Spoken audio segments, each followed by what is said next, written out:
Hi there, it's Ron Goulet from GULATECH Adventures. Today we're going to talk about examples of monitoring versus prevention and how this can impact your security profile. So the basic question is detecting and manual response just as good as prevention? It's a really hard thing to ask and know, because there's so many different parameters for what is a detection, what kind of prevention methods do we have. But basically, over the last 30 years or so, we've seen a move from detecting and doing manual response towards real-time automated prevention. And if you're going to try to get your organization to move to something like the 1-10-60 metric that Dmitry Aperovich pushes out, where you have a minute to detect anything bad, 10 minutes to verify it, and 60 minutes to push it out, doing that all manual is tough. But historically, we've had a lot of changes. We had the intrusion detection industry, which our first company, Network Security Wizards, was in. We sold that to Enterasys in the early 2000s. And within a year, Gartner had said, if you're good enough to detect something, you should be good enough to prevent something. We also had the SIM industry. We had this amazing SIM industry, all these correlations and alerts, and it still wasn't good enough. We actually had vendors who thought they could do better and create playbooks that were called SOAR products. And these playbooks had a curated, procured list of content where you could look at alerts and decide what responses you want that were tailored to your organization. And I also like to point out that in any type of intrusion prevention, detection, monitoring discussion, you should always never overlook the fact that you might be able to design your way to a better InfoSec advantage, better monitoring for what's out there. So the first example we're going to talk about is just monitoring and preventing attacks over DNS. So let's say I've got some malware that's doing a DNS lookup, and I've got a server that's doing DNS lookups, and the malware is doing hostile DNS lookups. Well, what does it mean to be hostile? I've got two different examples here. So on one hand, maybe I only have one DNS server, and any query to anything else outside in the internet is going to be considered hostile. And on the other hand, maybe I want to look at the queries themselves and see if they are indeed hostile. So in the first case, where I'm looking at alerting when I have a new DNS server, I could simply, why bother alerting at all? I can use Splunk, I can use Gravwell, I can count the number of unique DNS servers I've seen, and I can alert when there's a new one. On the other hand, if I got my own network, I can actually enforce this, and I could say, look, my own DNS server is at, whatever IP addresses it's at. I'm not going to allow DNS queries, DNS traffic to anything else besides that. Now, maybe doing so is going to cut you off from DNS servers you don't know about. Maybe it's also going to cut off of applications. And this is one of the things I run on my own home network. You'd be surprised how many computers and programs query and talk to their own DNS servers that are out there. And if you force them to talk to yours, maybe it'll work, maybe it won't work, but it's a consideration. If you're in a large enterprise, you might not have the opportunity to make this effect, and you have to do 100% monitoring. Now, in the lower case, where we know where our DNS servers are, but we want to see, is the query itself malicious? Maybe I can log the DNS queries from the DNS server to Splunk or Gravwell. Maybe I can get them passively. Maybe I can get them right off the endpoint. And then historically look back with threat intelligence, do anomaly detection, whatever I want, and find out what was bad and then leap into action. On the other hand, if I can put a device in line, for example, like the threat blocker solution, which can do network filtering of IOCs, or services like DNS filter, where the actual queries themselves are blocked and logged in real time, you can absolutely have dramatic effect and limit attacks. At the same time, though, you could be causing outages. I do get occasionally, bad threat intelligence that's blocking good websites, and this is something you need to consider in the real world. Now, not going in depth, let's just talk about a few other cases about monitoring versus prevention. A real classic one that a lot of people don't understand is going on today is this debate over application whitelisting versus endpoint monitoring.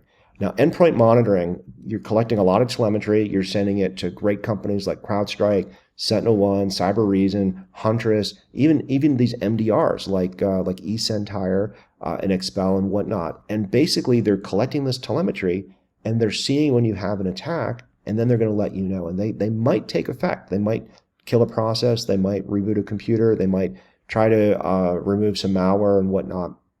But it's a cat and mouse game. It's certainly not what application whitelisting is, where you're actually only allowing certain software to run on certain machines. Locking down with application whitelisting is a really interesting way to secure your computers. There's a lot of good companies out there that do. SimCore's one. There's PCmatic. There's a variety of other ones.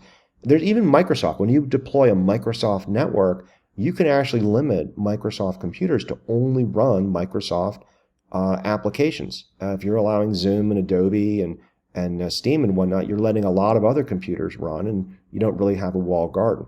But this is an example of monitoring versus prevention that is a interesting risk and reward. If you're a shop that only runs Microsoft products, this is why every now and then you see shops that only use Teams, only use Office 365 and whatnot. Their attack surface is dramatically smaller. Now, you do have to monitor it still, but I mean, it's a lot more secure that way. Another one we can talk about is using very, very strong authentication or doing user activity monitoring. Now, we have the rise out of SIM as well, these set of products called UEAB, User and Endpoint Activity Monitoring. I think I got the algorithm wrong. But we also have strong authentication where we're doing our part to kill the password, and maybe have two-factor, if not three-factor, of what a user is logging into. It's a key part of most zero trust type of things. Well, would you rather, if you knew you had all of your users authenticated down to the endpoint, just to the applications to where they're going, why do you need to monitor them? If you've got that kind of really, really good monitoring, maybe you need to audit them once in a while, but you don't need to alert for anomalies and whatnot. On the other hand, if you have user activity monitoring and you don't really know what people are supposed to be doing and where they're supposed to be going and where they're supposed to be coming from, you have a much harder problem on that monitoring side. And today's state of the art is really doing strong authentication and really looking for indications of malware and whatnot when you have issues with that. But I definitely put the strong authentication thing as more of the enforcement, where you're not monitoring, you're actually doing prevention at that point because you're only allowing people to log into certain things. Now, the last point I'm going to make about monitoring versus prevention is you have this issue of false positives and true positives.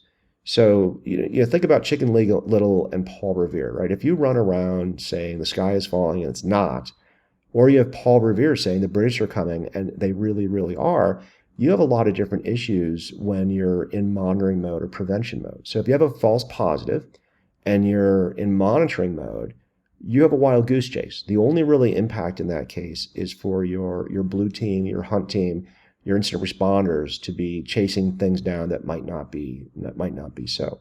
On the other hand, if you have a false positive and you're in prevention mode, you have user impact. You could be shutting down software. You could be removing users from their ability to log into things. You could even be blocking connections to the internet. So false positives are bad news either way. And unfortunately, there's no perfect solution for what's a false positive out there.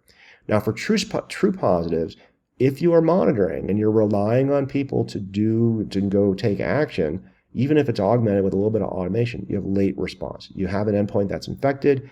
You have the ability to kick them out maybe, but you have to take a manual response. But if it's true positive and you're doing real-time prevention, you're basically prevented.